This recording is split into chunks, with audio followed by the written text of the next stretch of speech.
प्रतापगढ़ की रामपुर खास विधानसभा सीट से कांग्रेस के प्रत्याशी आराधना मिश्रा मोना तीसरी बार चुनावी मैदान में हैं। वो लगातार 2 बार से विधायक है। सारा समय से बातचीत के दौरान उन्होंने कहा कि 42 वर्षों से उनके पिता प्रमोद तिवारी को और उन्हें क्षेत्र की जनता चुनती रही है, क्योंकि उन्होंने बहुत काम किया है। इस बार भी जनता का आशीर्वाद और समर्थन मिल रहा है।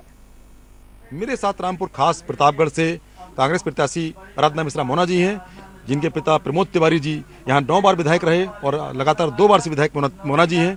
तो ये किस तरह लगातार आपके पास सीट है, आपके परिवार के पास सीट है, पिताजी का सीट थी, तो कैसे ये आप संभव हो पा रहा है? बहुत लंबा समय हो चुका है, क्या कहना है? देखिए, रामपुर खास मेरा घर है और यहाँ के लोग मेरे लिए मतदाता नहीं, मेरे परिवार के सदस्य हैं। 42 वर्षों का रिश्ता है इस क्षेत्र से। तो मैं तो यही कहूँगी कि मेरे पिता को रामपुर खास ने अपना बेटा और भाई की तरह स्वीकार किया और मुझे रामपुर खास ने अपनी बेटी की तरह स्वीकार किया है।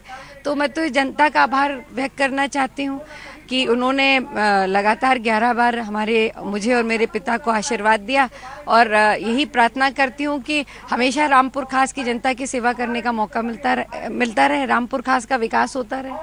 जिस तरह 2014 में चुनाव लड़ी पहली बार, उस टाइम पर मार्जिन 67,000 वोट का रहा और 2017 में ये मार्जिन काफी कम 17,000 वोट का अंतर हो गया।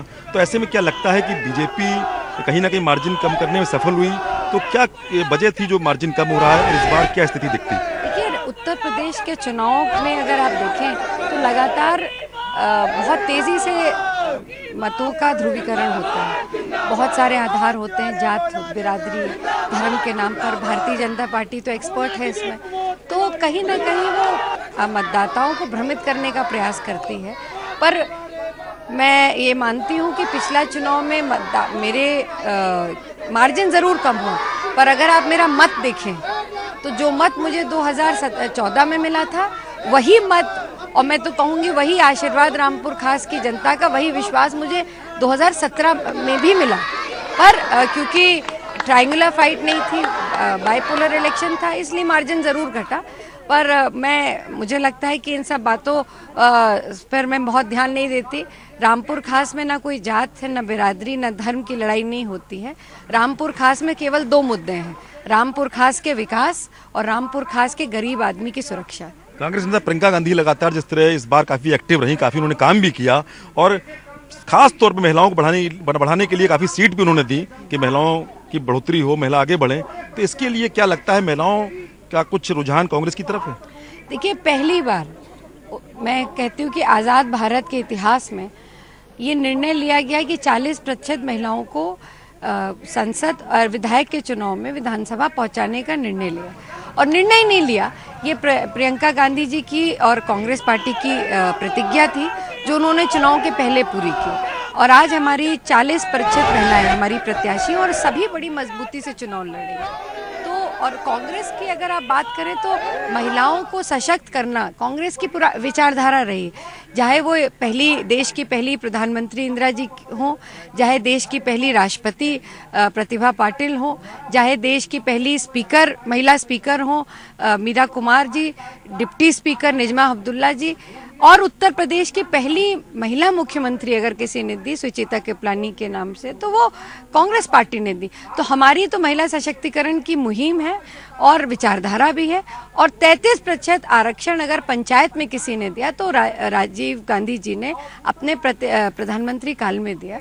आदरणीय हमारी राष्ट्रीय अध्यक्षा सोनिया जी की इच्छा थी कि 33% आरक्षण विधानसभा और संसद में मिले, पर महिला विरोधी संकीर्ण विचारधारा रखने वाली पार्टियों ने उसका विरोध किया, उस बिल को नहीं पास होने दिया।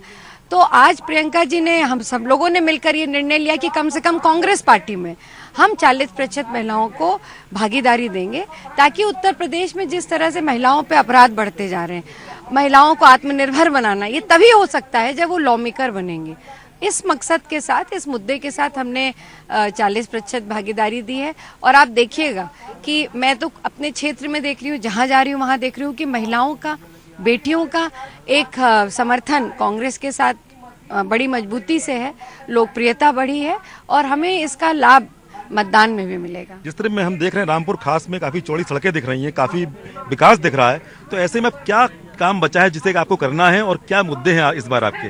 देखिए, मुझे गर्व है और गर्व के साथ कह सकती हूँ कि रामपुर खास का कोई गांव ऐसा नहीं है जो आज पक्की सड़क से ना जुड़ा हो। ये मेरे पिता की मेहनत थी और मेरा योगदान जो पिछले 5-7 वर्षों में रहा, हम सब ने मिलकर मेहनत की। तो ये तो एक गर्व की बात है। आज लोग कहते हैं कि रामपुर खास जैसी रामपुर खास में जब आप एंटर करते हैं तो पता लग जाता है, रामपुर खास और जब छोड़ते हैं तो पता लग जाता है। तो ये गर्व की बात है। पर अभी आपने कहा काम, तो अभी बहुत सारा काम हुआ है और भी बहुत सारा काम होना बाकी। मुझे अपने पिता के सपने को पूरा करना है।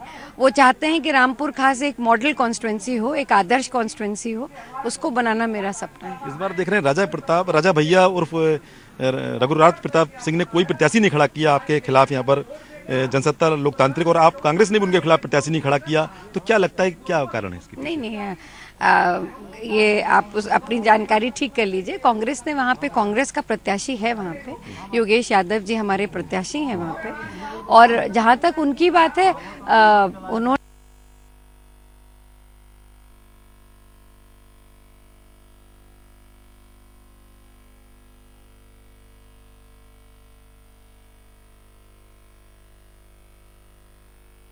प्रमोद तिवारी की बेटी आराधना मिश्रा को आप सुन रहे थे, जो अपनी जीत का दावा करती हुई।